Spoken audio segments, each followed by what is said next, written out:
Let's bring in the former NBA, former North Carolina player. He's got, I think, 3 NBA championship rings. He's Rick Fox joining us on the program. You got 3 championship rings, Rick? I do, Dan. 2000 to 2002. When do you wear them? I used to wear them at this time of year if I attended the NBA Finals for NBA TV when I worked with NBA TV. I'll wear them occasionally if I go to an event where I'm speaking because I know individuals will want to see it. The stories are great, but they want to touch and feel the actual hardware. If I said you could only get 1 ring out of the house, yes. Which ring and why? 2001. Because? The 2001 run was the 15-1 stretch where we blew through the first 3 rounds of the playoffs, and we were as in sync as I think I've ever been with teammates and a coaching staff on the floor. And we almost were perfect in the NBA run up to that championship that year. But there was a level of confidence that we stepped onto the floor with, which was intoxicating and it's something I never felt again. What about that 1 loss? Yeah, that was the Sixer loss where Al and I just went bananas. We lay off. We were slightly maybe sluggish. Kobe didn't have his best game. Shaq didn't have his best game, and yet we still went into overtime. That's the game you see a lot of the highlights with Iverson stepping over to Ron Lue. But it was the one they got, and they deserved it that night. And to this day, I think we could have maybe gone down as the greatest team ever if we'd gone undefeated. Give me a Kobe story I haven't heard before. Oh, you've probably heard a ton of them. Have I ever told you the one after the preseason game where he stepped onto the bus and I think he'd scored 28 points in the 4th quarter?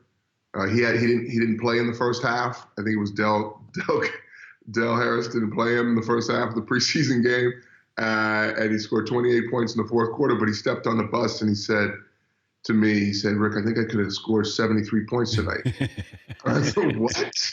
73 points? How are you going to do that?" And sure enough, 8 years later, I'm sitting courtside of a Laker game. I'm retired, and it's a year out, and they're going to honor me at the game. And he scores 60 points in 3 quarters. And then a week later goes or so, he goes for 81 in the game. And I thought, oh, that's how you were going to score 70 points. If somebody's going to score 100 in a game, again, like Wilt did, who would be that one person? Currently today, yeah, I would say James Harden or Steph Curry.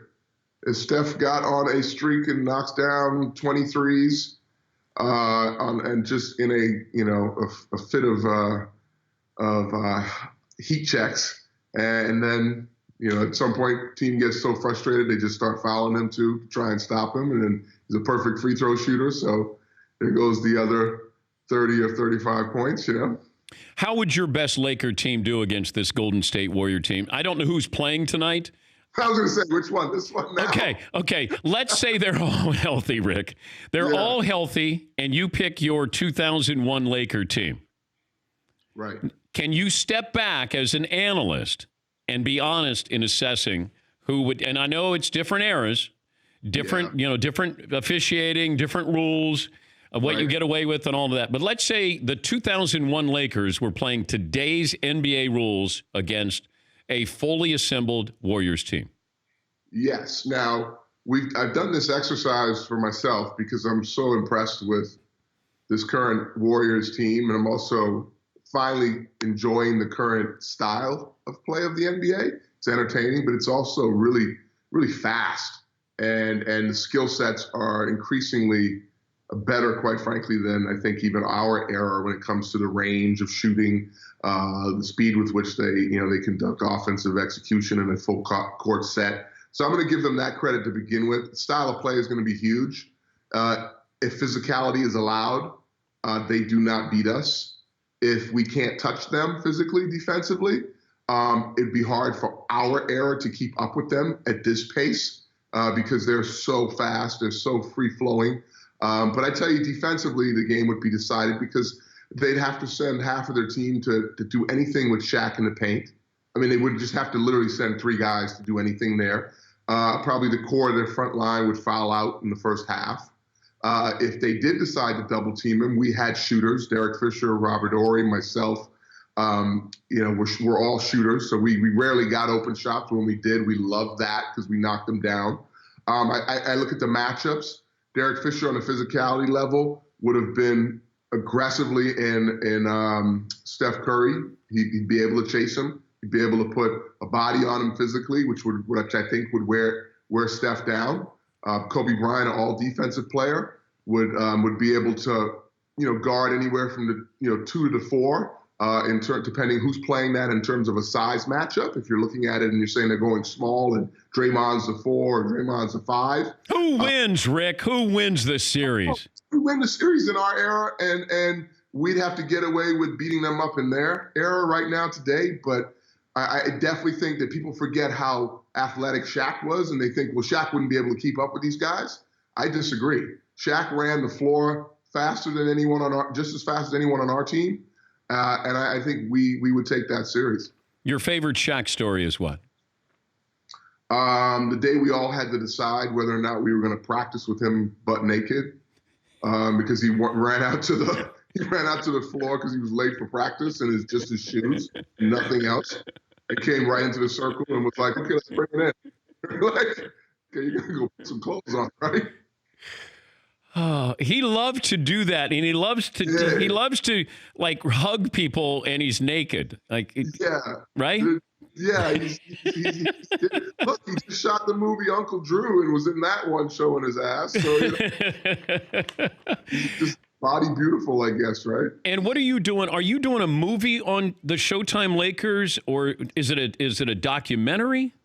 So it's a TV series with Adam McKay, Max Ornstein, Jim Heck, great director, Oscar-winning director, and showrunners from television. We're doing a series just recapping the 1980s Showtime era, and it's a book from Jeff Pearlman. I don't know if you read the book. Yeah. So it's celebrating that era and celebrating the icons from that era, and we're really excited about it. I know you're doing stuff with eSports, and I'm fascinated with this. In fact, the campus of Full Sail University, they have an eSports program there that kids come from all over to actually learn how to do eSports. You have a podcast here. What kind of captured your imagination with eSports? Well, for me personally, I just have a love for video games, and it's something that I've done with my kids, something I've done with my friends throughout my life. I cut my teeth personally, competitively on an Atari 2600 back in the Bahamas before I found the basketball. So that was where my competitive fire was ignited. The pilot light came on there. Esports for me, I experienced it live, and I did in Madison Square Garden back in 2015. And it was in that moment that I saw arenas being filled. I saw a generation that obviously technology has afforded them the pleasure of playing games on their phone, playing on their laptops, entertaining themselves maybe differently than we did as kids. We came from the era of put down the video game controller and get out of the house. And this generation, if you tell them that, they'll put it down, pick up their phone, and they'll play games on their phone. So they want to express themselves. And some of the best, just like in any field, have risen to a level where they're entertaining to watch. The things they do are unique, and it's not easy to be done. They're the best in the world, and now they're getting paid for it. They're sponsored to do it. There's leagues and franchises, and I just happen to fall in love with one of the games, League of Legends. And I have an esports organization that competes in that game.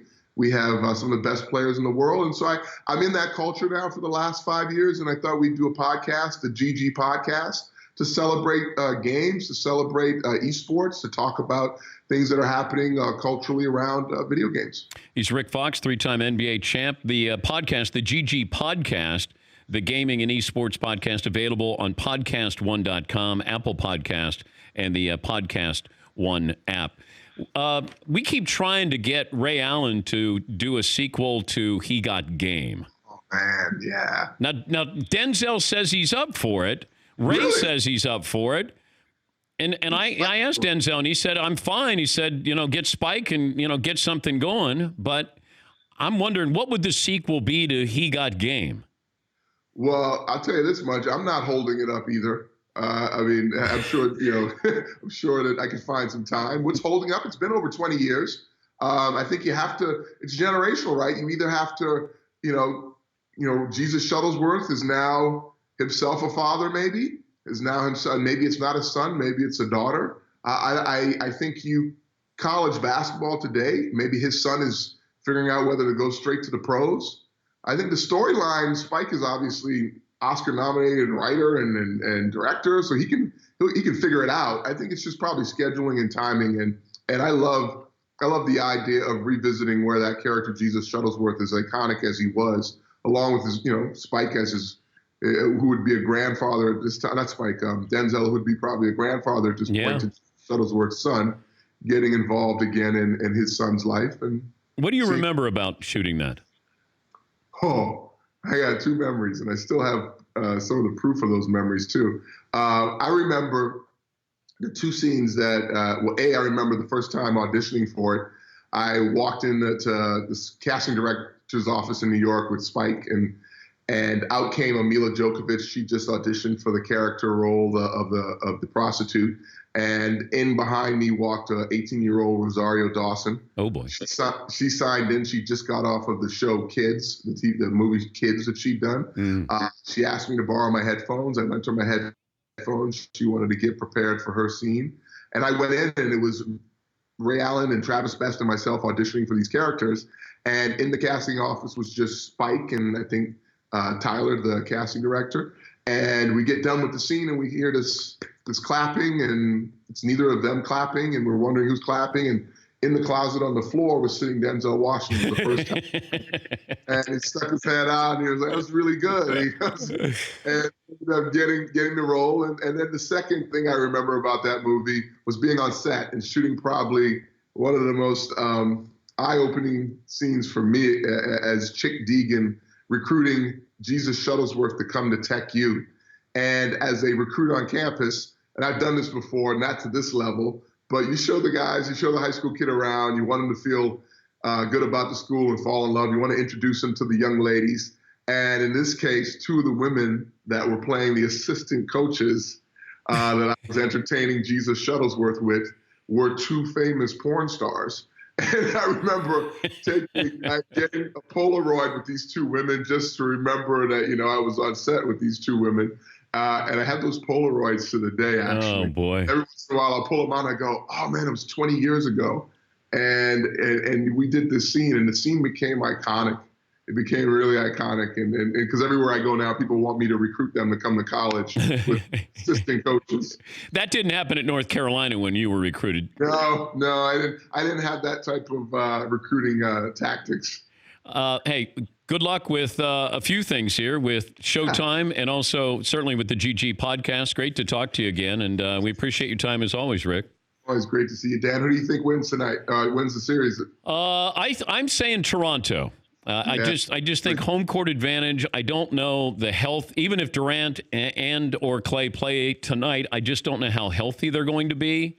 Right. And I don't know. I just get a weird feeling that we've forgotten about Toronto the entire playoffs, and here they are. And then you kind of look up and you go, "Oh my gosh, you know what? They're a pretty good team." Yeah, and not only are they good, I think that the health of it all is going to be the difference maker in this. When we won 3 games, we won 3 championships in a row. When you play into June like the Warriors have done now, I think for the 5th straight year, how physically taxing that is on the body, we're seeing happen what actually happened to our team in our 4th run to a championship, which we didn't make.